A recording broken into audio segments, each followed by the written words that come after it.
Welcome back to the Groundless Ground podcast, the leading edge of integrative mental health. I'm your host, Lisa Dale Miller.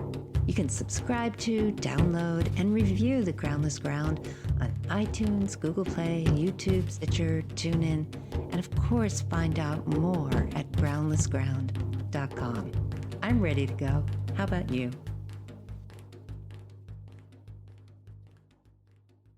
This dialogue with visionary psychotherapist Gina Ross, a pioneer in understanding and healing collective trauma, is both informative and so deeply moving. A Syrian Jew with empathy for both Israeli and Arabic cultures, Gina has devoted her life's work to resolving the societal and individual dysregulation that underlies trauma and ultimately feeds all forms of violence, hatred, and greed. Gina discusses the role of trauma in conflict zones such as the Middle East and how to heal that trauma and bring about personal and collective peace using integrative methodologies. Her Ross model and its practical application, Emotion Aid, have been successfully deployed in Israel and Palestine and other conflict zones to help heal traumatized citizens and military personnel. In concert with an Israeli clinical research team, Gina recently published a widely read, peer-reviewed control group study of somatic experiencing. The episode starts with Gina's personal history and how it informed her genuine understanding of collective trauma. She then offers in-depth information about successful treatment of PTSD using SE, somatic psychotherapy, emotion aid, and integrative medicine. We finish with a frank discussion about the lack of robust research on the SE method and how this unfortunate situation can be remedied. Gina Ross, it is a distinct honor for me to have you give me even a little of your time to be on the Groundless Ground podcast. Thank you so much. Thank you to you. That's very lovely. You have been doing cutting-edge work for a long time. So you are the founder and president of the International Trauma Healing Institute, and that exists both in Israel as well as in the United States. That's right. Give me a sense of what the Institute is about and how you got interested in healing collective trauma, especially in the Middle East. It all started with Peter Levine, the creator of Somatic Experiencing. It was one sentence, and the mission of my life got designed on that day. And what he said was that trauma was at the root of violence. Instinctively, immediately what came to my mind, I have to take this to the Middle East. And I remember at some point I was talking to him about it and I was crying, and he said something very beautiful. He said, those are the tears of somebody who has found her mission. The journey started then. I thought I would take Peter to Israel, drop him there, and bye-bye birdie. I'll go back to my nice little life. I was a therapist, I'm painting, I had a wonderful house and family all over the world, right? So I take him there, and then the Intifada broke out, and nobody would go to teach there anymore. Which Intifada are we talking about? The second Intifada lasted, I think, 5 years or 6 years. I lived in Israel when I made Aliyah to there in 1970. For 9 months, I had gotten a scholarship for Bezalel, which is the art institute. And I met my husband-to-be and I left. But I left my heart there. I have a lot of relatives there, probably in the hundreds. Your family is originally from Syria. My family has been in Syria since biblical times, we believe. Eventually, some of them moved to Israel, but a lot of them went all over the place, including Brazil and France and Italy and Japan. And my husband used to call me the Jewish mafia, that we were all over the world. We ran away when I was really a baby overnight. That was when the partition happened for Palestine, was announced, and that's when the Jews' lives became imperiled in Syria. And my mother's cousin chartered a plane in Lebanon and sent it to us, and we were the last plane to leave before they closed the door on the Jews. At that moment, we went to Lebanon. We had a wonderful life there. In the beginning of the civil war started, there was a bomb in the government's offices, and it was in the same street that we lived, and the bomb touched somewhat our building too. And my mother said, okay, time to go again. And we left overnight, leaving everything behind us.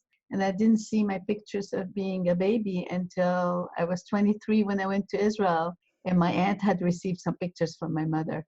So we left. Our picture was taken in Turkey because we were the last plane to leave before they closed the airport because American troops were arriving. And then we ended up in Italy and Switzerland for a year and then moved to Brazil.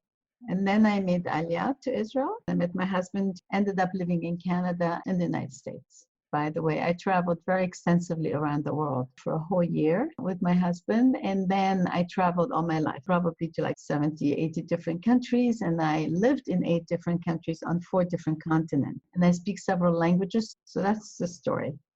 You have such an international history. It seems as though you've been applying your methodology not just to Israelis, but also to Palestinians. Right. What makes us the same and what makes us different?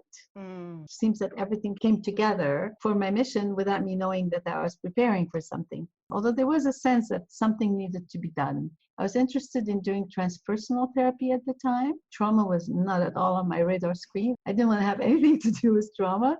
And when Peter said those words, something really moved very deeply. And I really felt that if I took that to Israel, everything will be fine. That was a naivete, right? Yes. When I took Peter to Israel, we had a very big conference. It was very successful. I brought 20 people with us, assistants and different therapies also. And there was one psychiatrist that Peter did a demo on him, and he was a Holocaust survivor psychiatrist, very well known in Israel. And he said, if there is SE in the Middle East, there will be peace. That was the strength of understanding what could happen. Yes. And that's when those movements about understanding about the nervous system started coming up. And I thought I had no intention to be teaching anything. And then all of a sudden, there I am teaching and giving my life to train 500 therapists. That's not what I'm thinking is going to be effective enough. So I wrote a book. My first book was for the media, to engage the media in healing. As I researched the book, I realized that they also traumatized the public, not only healed it. And it was a very friendly book that I wrote. It wasn't an accusatory book. And while I was writing that, I started seeing all the other social sectors that were involved. And that's when the Ross model started emerging. And I didn't call it that way. In Israel, they called it that way and adopted the name. And that was the idea of identifying the 10 different sectors that interface with trauma, either creating it or healing it or both. To penetrate each sector with the right information about what trauma is, how people in that sector get traumatized and how they can be healed, and what was the impact of that. And hopefully, if we did a good pilot for each sector, we would show what works, and then they could institutionalize it in their essential basic trainings. We didn't have to come and try to hit every person, but that naturally a whole country can end up being trained in understanding what trauma is, which was a big, big thing at the time. You know, that was before trauma came out of the closet with 9/11. And how could we bring self-regulation at the national level? You've just said a lot, and there may be some things that either listeners don't understand or they don't have a context for, because I think you and I can both agree that trauma healing has not always included the nervous system responses and the body. Trauma therapists were just working on thoughts and memories and only thinking there was a mind and a brain.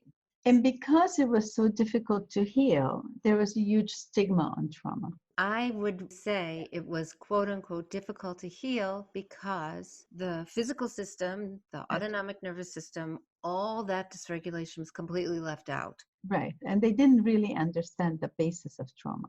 They did not understand that it was based on the dysregulation of the autonomic nervous system. What I heard you say is with the Ross model, the idea was to implement a basic understanding of dysregulation in the ANS and how that not just gets triggered, but maybe is in a person's system in a particular way when they live in a daily environment in which trauma is continually part of the environment. Would you agree? Yeah, but you know, I think it's actually true for all of us today. I used to think that the fulcrum was Israel and what was happening between Israel and the Palestinians. That was the main movement. But today I can say trauma is everywhere. Dysregulation is everywhere.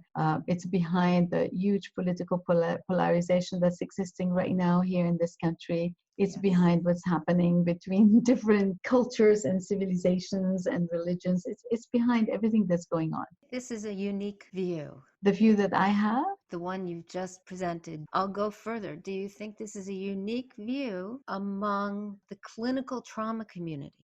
when I went to Israel in 97 to spur some interest in that, where the psychiatrists were saying trauma is not curable. Really? Until that recently, and there are still people who don't know about SE and don't know about the somatic. I mean, we certainly have come a very, very, very long way. But we're not even at the 30% of where we need to be, because had we been there, people would have now invested huge amount of monies into the research, taken us much, much more forward. My whole struggle was trying to take SE into the Veteran Administration 10 years ago or 12 years ago. I basically said, well, go do your job and get your research done, and then we'll see. Really not being aware that something major was opening up in the field that will drastically change the field of therapy, not only trauma, but also of developmental trauma, the field of trauma, period. People who approach therapy without understanding that there's trauma in the system and that the autonomic nervous system is involved really are missing half of the boat. There's no two ways about it. I'm always evaluating which of my clients need to be put on any kind of help that facilitates the self-regulation, because 1 hour a week is not going to be enough when there is a tremendous dysregulation that has been lasting for many years and has established many layers of dysregulation in all of the different systems of the body. What do you do in a case like that? I have been very, very lucky to have a few people around me that are incredibly skilled, a master in functional medicine. Her name is Dr. Haila Kass, and she wrote a whole bunch of books. And I rediscovered Majid Ali, who is a doctor in Chinese medicine and has a wonderful capacity to diagnose a person at all levels, and then to also mix the right kind of herbs that are helpful for the person. So between those two, I feel very blessed to send my clients wherever they need to go. However, I don't cancel out medication. Medication can be extremely helpful for people. But what we're missing is that the people who are giving it are not understanding about the dosage necessarily. That's where applied kinesiology is very important, to have the help of somebody who can assess for each person what's going on. So between muscle testing, applied kinesiology, and alternative medicine, and the right, also understanding the right medicine. I'm going to take a little shortcut. We were trying to start a research for combat veterans for chronic PTSD in Israel. Yes. With soldiers, with veterans who had 10 years of therapy and they just got worse. We were putting together a program, and we really understood that even though SE was extremely helpful, it was never going to be enough. And we start approaching neurofeedback, cranial sacral, martial arts, different things that we can do with veterans to break through that unbelievable black hole of trauma that they're in. In my two institutes, and especially in the one in Israel where I'm working with my partner, Dr. Kati Lawi, we're very open to all of the different things that are happening, and we do not abide by any one special technique that has all the answers. Yeah, so this is essentially the therapeutic interventional method that I've been using. Right.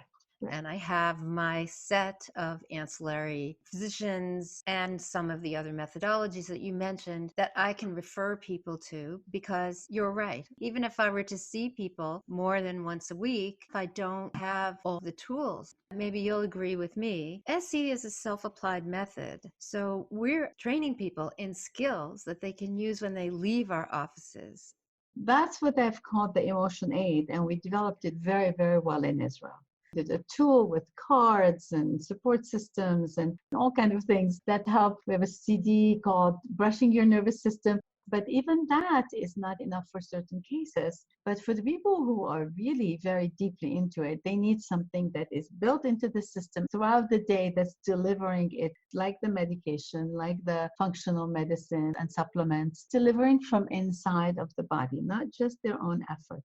If I was to give you one message that I have found extremely useful and really caring is to get off thinking that we can do it all just with SE or any other technique. Yeah. Give them the help to get the benefits of all the stuff around us. And for that, we have to give up our needing to be the best. So you mentioned emotion aid. You've made it so practical and have wanted very much to deliver something to people that they can institute themselves without having a clinician facilitate. Right. Would you describe the intervention of emotion aid a little more in detail, just so people have a sense of what it is? It's really like taking the basics of somatic help and bringing it in a very simple way to the client. And certainly children are using it in a wonderful ways. The people that as soon as they're going to open their body and go into their psyche are going to lose dual awareness, they're not going to be able to do emotion aid. It requires a certain level of stability in the nervous system before they can do that. For example, I had a meeting at the UN with a woman who was in charge of 15,000 social workers that were working with immigrants. And she had done a research and discovered that there was a very high percentage of secondary trauma in them. And we were working on being able to give them the delivery. And that's where emotion aid, or SE for that matter, becomes crucial against burnout for anybody who's working with trauma, which is already a huge amount of people. So you can clean up your nervous system every day. You can take it down to homeostasis. Learn to brush your nervous system every day. And then you're not going to fall into cumulative trauma. So in other words, you're not spreading a virus. You're not accumulating the illness so that the virus breaks out. We all have great resiliency up to a point. And research showed that therapists who were working with 60% of their clients traumatized ended up developing trauma as much as their clients. Learning what it means to track the nervous system and keep discharging whatever comes your way at any time. That would be a continual process once you have the skill. It's also for everything. In your relationship with your kids, partners, with your spouses, you can take any encounter and make it a trauma vortex event or help keeping it into a healing vortex event. One of the things I think you might be able to relate to, when I came back from Kosovo, most people couldn't relate. I'd never lived in a place where there was so much visceral hatred toward another group of people who were right there with you. It was so confusing for me to be in the midst of that kind of hatred. And heartbreaking too. It was all kinds of things. It made me think about when I lived in Israel back in '78. I wonder if the collective, continual generational separation between the Israelis and most of the Arabs, not just the Palestinians, this feeling of separateness, whether you think that has roots in the collective buildup of trauma in the nation's nervous system, in all those nations' nervous systems. Absolutely. I think it has to do with the buildup of trauma. I'm going to say something, I don't know how that's going to sound for people, but you see, the last book that I haven't written yet is the one for the clergy. What happens, there are historical periods where the religious leader of a group in the trauma vortex will traumatize the people under them and will traumatize that culture and will strengthen the separation, the us and them part of the religion. Every religion has its own container, and then it has its particular side, and then it has its universalist side. When they're in the trauma vortex, they go only on the particular, and then they can't see the universal container where everybody belongs. The sameness. The sameness. You know, when people talk about God and how it's invented by man and all of that stuff, and they say, well, look at this. We actually have a pineal gland that produces DMT for spirituality and cosmic knowledge. And I say, what better proof that there is something out there than to have our body containing the tools for it? I think that there is more than we think about it in terms of political trauma, and there's also religious trauma. But I also want to say the Middle East, meaning Palestinian-Israeli conundrum, is not at all a local conundrum, is a worldwide conundrum, and involves everybody who is from an Abrahamic religion. I agree. The reason why I'm very hopeful and I don't get despaired when I look at the mess that's going on is something that happened in 1964, where the Vatican came up with a document called Nostra Aetate. Nostra Aetate was the Vatican's decision to say that the Jews did not kill Christ, that Christianity is emerged from Judaism, needs to make its peace. And just a couple of years ago, they even said the people that can go to heaven without interjection of Christ are the Jews. Wow, after 2,000 years of absolute mess and trauma and what was created, you have now a whole body of 1.5 billion people represented by the Vatican taking the decision to confront one of the main dogmas of replacement theology and do something about it. If that was possible, anything is possible now. That was one of the clearest, impactful example of collective healing vortex that we can bring up, talk about, give us an example, and let it guide how we're going to look at other things. The King of Spain apologized to the Jews 400 years after the expulsion of the Inquisition. I'm waiting for what's going to happen for the Kurds, for what's going to happen for the Armenians, for what's going to happen to all of the traumatized populations that are still carrying that. For the Palestinians? For the Palestinians, it's a little bit different because it's part of something different than just the Israeli-Palestinian conundrum. There's something much bigger than that. I speak Arabic. I taught in Ramallah in Arabic. I have very good connection with Arabs. I feel very at home with the Arabs. My emotional home, really. And I went to Gaza and I spoke with people and I speak with Palestinians all the time. The ones that are not in the trauma vortex, they know that we can live together. They know that they can have a very different life. But the Palestinian cause has been used by this bigger umbrella of the Abrahamic religion. And until that is pointed out and taken care of, Yes. It's intractable. So you want to go into the collective, I'll take you there. Okay. If a conflict is intractable, it's because all of its dimensions have not shown up. You know how we talk in SE about undercoupling? Yes. So it's just now starting to uncouple the undercoupling and the overcoupling of what's contained in that. So for people who don't understand what we're talking about with undercoupling and overcoupling, would you just say a little bit about those two things? Right now, we're actually treading on very dynamite-like territory, and you and I are not holding dynamite sticks. Over association, that's for overcoupling, and undercoupling where elements haven't showed up yet. They're impacting it. And if you want an understanding of this, I have a piece on my website that's called The Missing Piece in the Middle East. It really shows the 10 or 12 major forces around the world that are impacting this problem. The moment we keep something in a place that is not true, we cannot find a solution.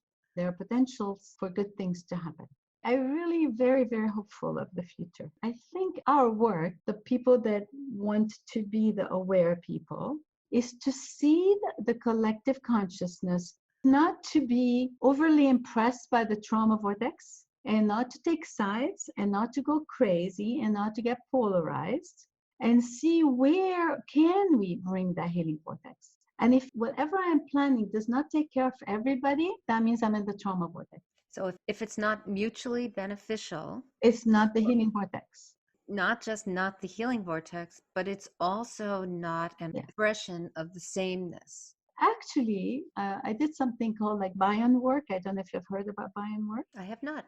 The basic understanding that I have is that every person is playing a part for the whole group. When we think we're actually divided and we're so different from each other, actually each part in the whole is playing a part that the whole needs to contain. When we are in the trauma vortex, we are presenting in a place that's impossible to be heard by the other. And why is that? Because we go into polarization, so we cannot see the point of view of the other. If I'm polarized, if I'm traumatized right now, my nervous system is off balance.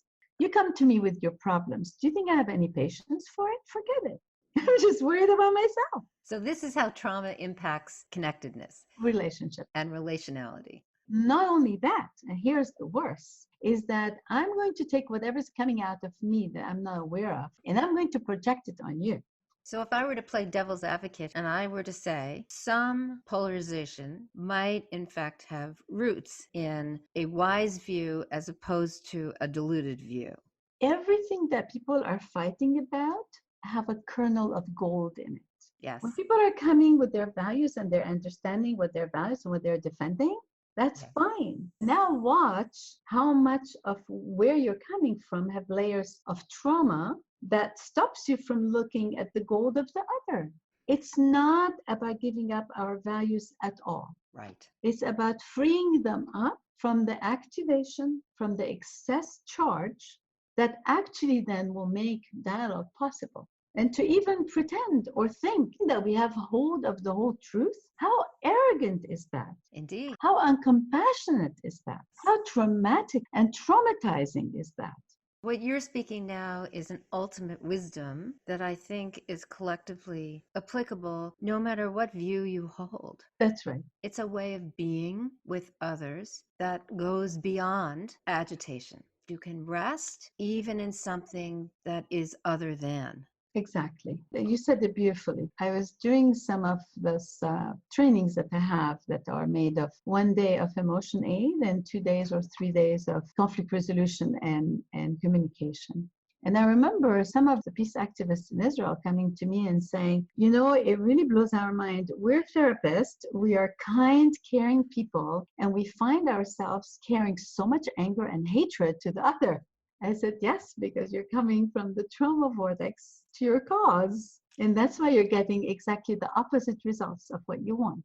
One of the things that I've done in my private practice to cultivate this in myself, I work with Palestinian patients. Mm-hmm. There's a big Palestinian community here with varying ranges of when they came to America and what they experienced, how old they were during all these intifadas. I find that when I do this, it helps me drop into a place that is beyond the conflict. It's healing for them to have a Jewish therapist in that place with them because they can see it's possible. That's wonderful. You're making me think about a training I did in Germany with my partner, Kati, who is second generation Holocaust survivor. Mm-hmm. And I'm like a Jewish Syrian refugee with 70 German social workers who were working with Syrian immigrants. It was so amazing because the circle just closed. The moment that we drop out of the trauma vortex, in the healing vortex, we all have the same autonomic nervous system and we all had the same universal basic needs. Indeed. Once I got that, the political stuff got managed by what I call the healing vortex in the body. And that's what I'm looking for is simplicity so that we can really go wide. We can't just afford to be taking care of people that can afford to come to therapy. It's true. Yeah. And also the power of prevention through emotion aid. People can prevent being traumatized. There was a girl who was living on Machane Yehuda, which is the street where the buses run in Jerusalem. And a lot of the initial suicide bombings were happening there. So she saw one. She witnessed one coming out of her apartment. She got very dysregulated, could not function, could not go to work, etc. And she went to see one of my students. And in one session, he helped her discharge the event, and she went back to normal.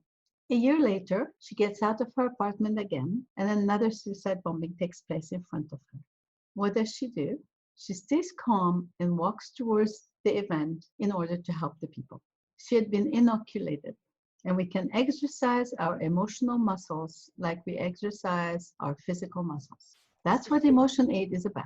So she'd been inoculated not because she had one session that allowed the nervous system to release the first trauma, but maybe because she had one session and was given a set of tools that she practiced. I don't think she was given the set of tools then, but I think that what happened, she had the neural pathway of what to do. This is really interesting because it doubles back to my question about, is trauma different? Does it express differently in nervous systems of people who are living day to day in trauma vortex environments? Yes, their coping mechanisms are different. Not only their coping mechanisms, it's their meaning for life, the blueprint for faith. How is it working for them? For example, there was a study that was done in Israel, and the people who were religious, that were living in the most traumatic scenarios, were the ones that got less traumatized because of their faith. We're talking about many different things that affect the resiliency and the resolution of trauma. When I was talking about seeding the collective nervous system and seeding the nervous system of our clients, the mind of our clients, with what is possible is very important. And so often when we see tragedy, we go, oh my God, yeah, I can understand. There is no way to get out of that. And we forget to hold the healing vortex in our brain. I want to share one very poignant little incident in the book, Sophie's Choice. This older, wonderful Polish man who says, it will not be in my lifetime, but I know that my Poland will come back to being good and fine. There is the projection of the healing vortex, irrelevant of him, beyond his life. And that's what helped him. All trauma vortexes pass. The difference is there can be a lot of destruction until they're over. Yes. And also, if they're not addressed and healed properly, they will reenact again. So need to understand that at the individual level, but even more importantly, at the collective level.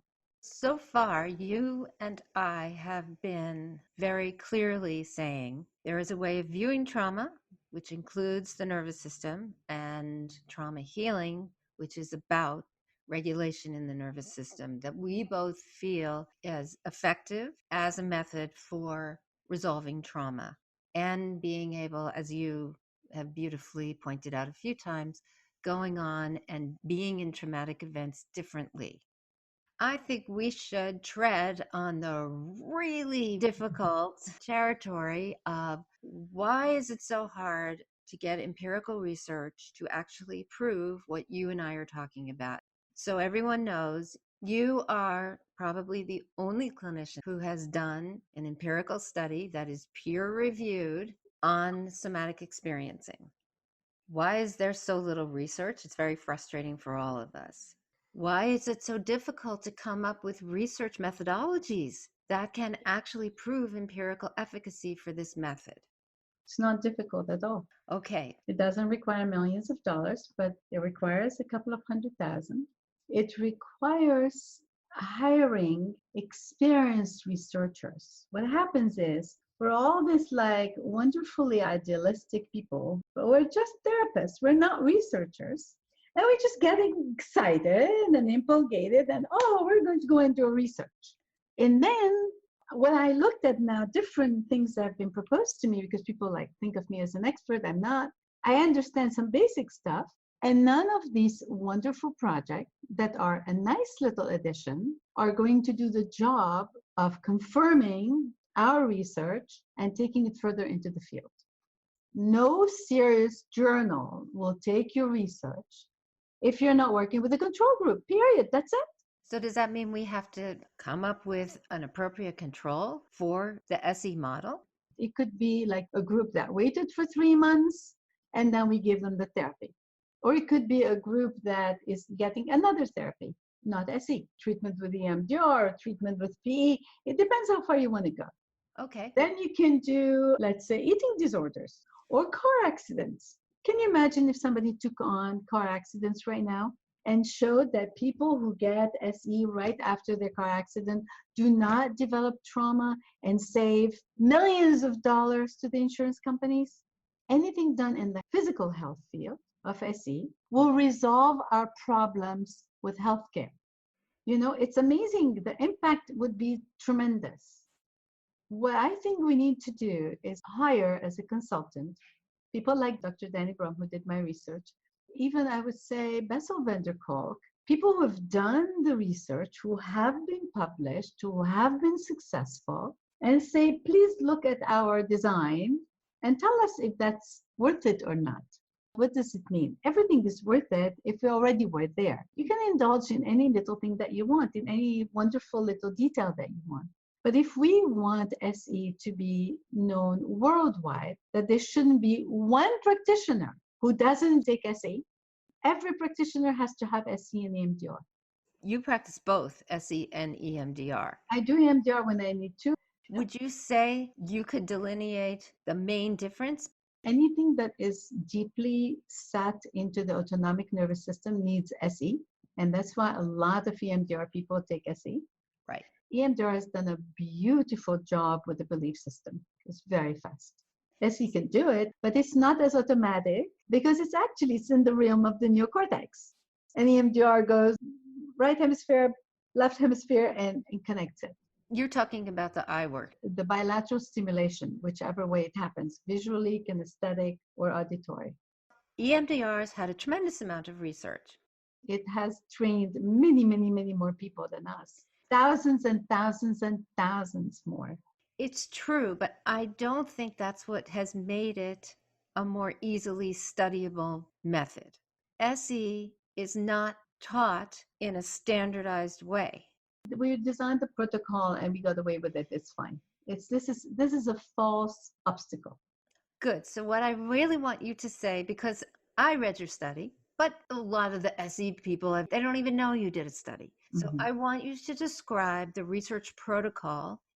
Protocol basically had 15 steps, which really wasn't about like, oh, this is what you do first and second session, third session, but these are all the elements that need to be addressed in a SE therapy. And it had a certain order, but it wasn't by any means stuck like I can only do this and that. And we had like 15 sessions. Sometimes we did 16 if we needed. I supervised every therapist, every 3 sessions. I gave them supervision to make sure that they were on the SE track. One of the preparation is to prepare people to do therapy for research, meaning to take clients that they're going to try to handle their PTSD in 15 sessions and not to get caught into the attachment issues, and to use the questionnaire that we have used. And I can't tell you the names right now. Everybody has access now just by going either on my website or on the website of the foundation to access it through the journal of stress. We came with excellent results, but we could have come up with absolutely out of order, beyond results. And Danny said, thank God we didn't, because they would not have believed us. So here are the obstacles where we were having. We were dealing with people that were not in a post-trauma situation, but in an ongoing traumatic situation. We had a guy who was the caretaker in the West Bank village. Whenever there was a terrorist attack, he is the one who went there to take care of the people and take care of all the details. He has done that for 20 years, but there was one incident because it was similar to something about his daughter. Boom, he just went into the trauma and he was doing brilliantly well. He was almost over with it. And another terrible incident where they slit his throat, and that tipped him again. That was too much near the end of the 15 sessions. Well, we had too many cases that had to do with car accidents where people were in a court. So there was, secondary obstacles. If we had been doing this in another country or another time of peace, we had some cases where it was zero PTSD. So this is a reproducible model for research. All they have to do is take our stuff and rerun it again. In a different country. Different control group, whatever you want. We are actually right now in talk with the Israeli army to do one with combatant PTSD. Working with bureaucracies, it takes always time and we have to raise the money. But I think that there are wealthy people in the SE community, and they will only be motivated enough if they know that they're working with top people in the field. Why is academia not interested?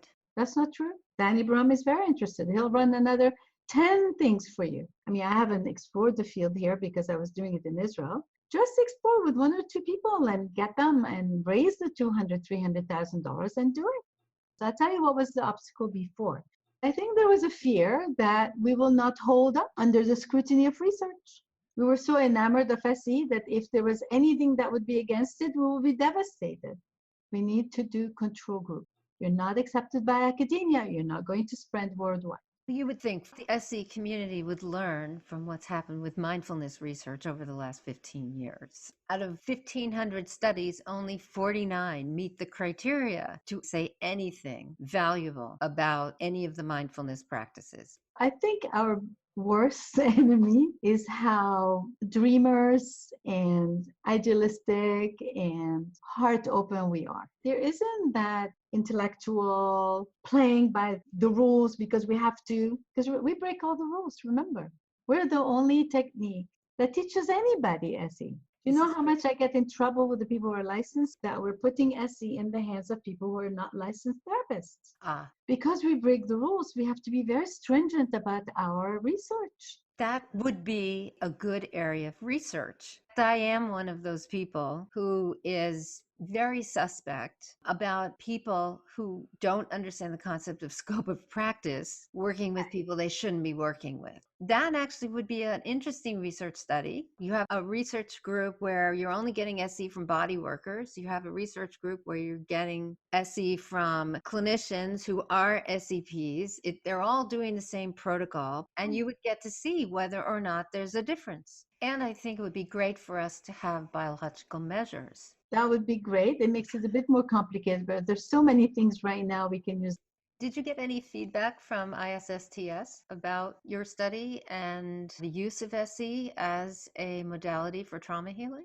No, what I got from the journal, an advice that we were one of the most read articles. Really? And we went through a very stringent review. We went back 4 times. Took us a year to get it published. Well, I'm not sure what the SE community would do without you. I'm also not sure that they have enough awareness how important what you have been bringing to the methodology really is, because nobody else in the SE community has standardized this. There are quite a few people wanting to. We just need to give them the right foundation. The thing about it, though, it's very revolutionary. SE is extremely provocative. Yes, it is. And it goes against so many of the established understanding. Our hope is the new generation. I see with the new generation that I teach, no problems whatsoever.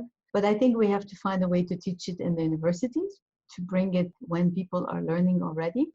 If there's anything you feel like you haven't gotten to talk about, I want to give you a chance to do that. I think there is maybe one last sentence that I want to add for our American crowd. If you're clearly on one side of the spectrum, start listening to the other side. Well, I think that is excellent counsel from someone that instituted that methodology extremely successfully in countries that are much more traumatized than ours.